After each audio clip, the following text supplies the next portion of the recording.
Hey, how's it going? So this is another video to compare the Impala CNN model to the Nature CNN model. For the technical details, I already did a video a while ago about that. I'll put the link in the description down below.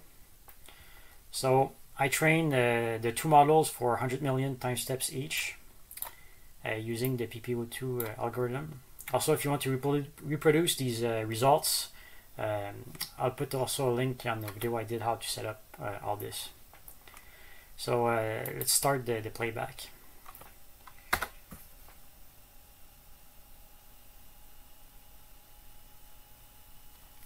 Okay, so this is the Impala CNN, and we'll start the CNN model at the same time.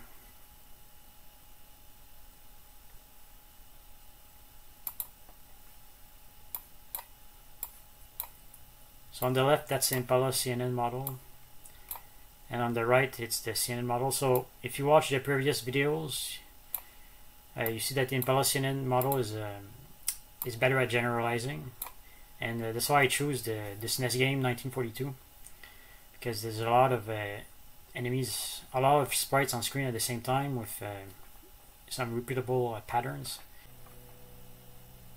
So before continuing showing the whole playback, I just want to show the results in TensorBoard real quick. So for the length, this is the Impala CNN model.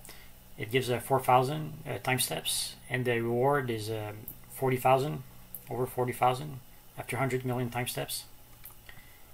And this is for the CNN model, so as you can see, it's much less. So the reward is only 12,000, and the length 1,400.